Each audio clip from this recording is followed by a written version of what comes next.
Hablamos mucho de One Health, pero ¿qué significa? ¿Quién lo tiene que trabajar? ¿Cómo se debe hacer? ¿En qué momento? Pues para eso vamos a hablar con Fernando Fariñas. ¿Te unes a Con V de Bet?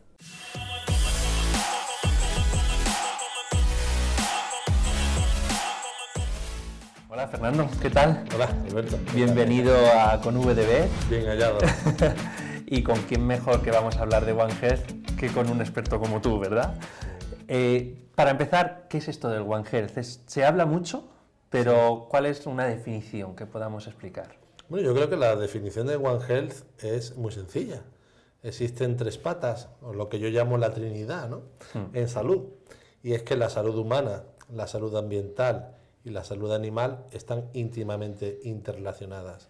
El problema, creo, Alberto, es que todavía, a pesar de ser algo tan sencillo de entender, quizá los programas que, no digo todos, pero un porcentaje importante de programas y de proyectos que se denominan de One Health realmente no lo son porque le falta alguna de las patas. Es imposible pensar en un proyecto One Health solamente teniendo en cuenta la salud humana, sin pensar, por ejemplo, de que esos humanos que están siendo afectados por una enfermedad, a lo mejor están siendo afectados por una enfermedad que tiene un origen animal, en animales que son el reservorio y que viven en un medio ambiente. La única forma de luchar de forma adecuada, es decir, hacer una lucha, lo que yo llamo una lucha integral, One Health, frente a cualquier tipo de patología de esta característica,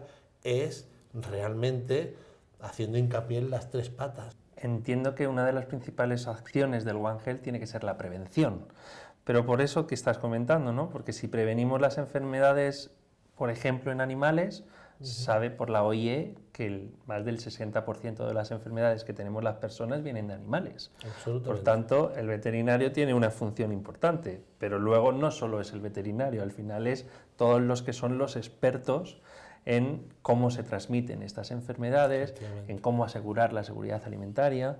Y entonces, esa prevención, ¿tú crees que es uno de los puntos clave o no es el único? Yo creo que el One Health no solo está para la prevención, sino también para el tratamiento. Por ejemplo, hay un problema con la salud ambiental. Hay un problema de contaminación por plásticos muy importante y por metales pesados muy importante. Esto actualmente está produciendo enfermedad en la población humana y animal. ¿Y se podría tratar el problema? Ya no estamos hablando de prevenirlo, porque no lo estamos previniendo, pero sí lo podríamos tratar con un conocimiento profundo de la ecotoxicología, de la toxicología ambiental, y eso aplicarlo a la salud humana y a la salud animal, evidentemente podríamos tener un tratamiento frente a eso. ¿Existe ese tratamiento? Existe. ¿Existe la voluntad política muchas veces de hacer ese tratamiento? En la inmensa mayoría de los casos, no. Pero cuando hablamos de la voluntad política, también la voluntad política puede venir por la propia concienciación social. Si socialmente no se entiende, los políticos no lo ven como algo prioritario. Que puede ser por ahí, ¿verdad? Entonces, de ahí la importancia de empezar a trabajar con equipos multidisciplinares, o cómo se debe trabajar ese concepto One Health para pasarlo de una idea a una acción. Yo, para empezar, lo que has dicho de la multidisciplinariedad me parece fundamental.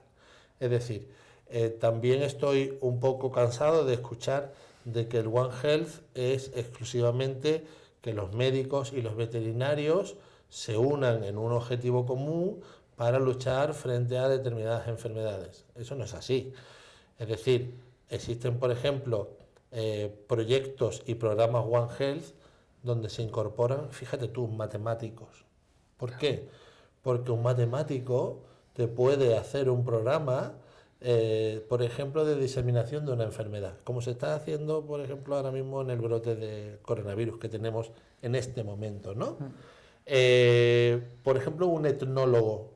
¿Qué pinta un señor o una señora que es especialista en cultura, en antropología social, en la lucha frente a una enfermedad infecciosa? Pues mucho.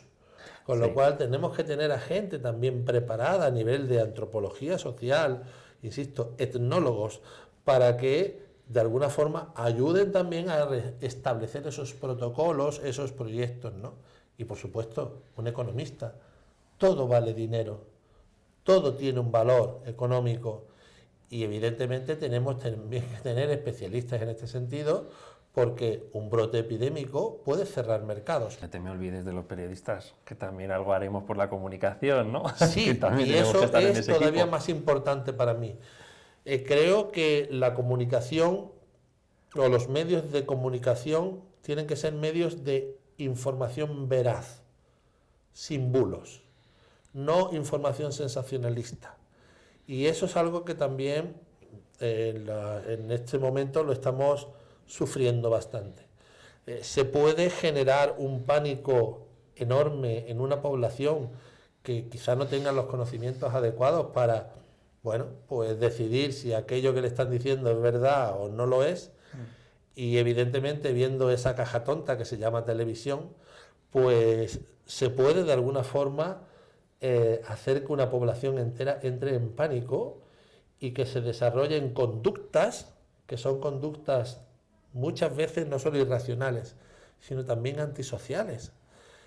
Por lo tanto, yo creo que desde mi punto de vista, que siempre es mi punto de vista, habría que hacer cursillos, formación para periodistas en este sentido, en cuanto a formarlos científicamente, y el que cuando digan de que un virus ha mutado, que expliquen que los virus mutan y que los virus pueden mutar positivamente, negativamente o de forma neutra. Claro. Entonces, eso es importante. ¿Por qué? Porque la gente que ve la televisión y ve el virus ha mutado, mutación significa muerte, apocalipsis. Igual que cuando ve pandemia. Cuando alguien ve pandemia dice, oh, pandemia, vamos a morir todos. No, la pandemia no significa que sea más peligrosa, sino que se ha extendido por más sitios. Punto. Estas cosas hay que informarlas. Por lo tanto, tenemos que pasar de un medio de desinformación a un medio de información veraz y sin bulos. Y con los portavoces adecuados también. Que absolutamente. Aporten esa ciencia. Claro, adecuados y que estén especializados en ese tipo de noticias. Periodismo científico. Y cuando estábamos hablando de estos equipos multidisciplinares, ¿qué tipo de organismos? ¿Oficiales, públicos, privados? E incluso, ¿cuándo tendrían que empezar a trabajar esos equipos? O sea, por un lado, los organismos que deben empujar, ¿qué tipo de organismos, según tu opinión, deberían hacerlo? Y además, ¿cuándo? ¿Cuándo? Ya. Es decir, no hay que esperar a la próxima epidemia para hacer un equipo. Yo no soy muy amigo de Santa Bárbara. De cuando truena es cuando nosotros actuamos. No, vamos a prevenir. Prevenir es formar un equipo multidisciplinar. Eso para mí es fundamental. Multidisciplinar, donde en ese equipo estén los que saben. Y da igual si son veterinarios, farmacéuticos, médicos, biólogos, los que sepan. Y esos equipos están para la prevención. Y esos equipos tienen que estar preformados ya. ¿Por qué? Porque van a venir muchas cosas. Piensa que cada año surgen 5 nuevos agentes patógenos, de los cuales 3 de ellos son de origen zoonótico, son de origen animal. Y para esto tenemos que estar absolutamente preparados. ¿Quién los tiene que hacer? Evidentemente, si fueran los gobiernos sería ideal, pero también los organismos privados y las fundaciones los pueden hacer. En nuestro caso, por ejemplo, pues nosotros tenemos fundaciones donde trabajamos y hacemos equipos multidisciplinares para de alguna forma ayudar a la población en primer lugar y asesorar a los gobiernos o a los organismos oficiales en este tipo de enfermedades, ¿no? Donde se requiere una visión One Health. Pues creo que con todo esto nos has dado grandísimos consejos, así que ante todo muchísimas gracias. A ti, Alberto. Y nada, seguramente seguimos en algún con VBT en el futuro. Seguiremos. Que hay muchas cosas de las que tenemos que hablar. Muy bien, pues muchísimas gracias. Pues gracias, Fernando. Venga, a ti. Hasta luego. Hasta luego.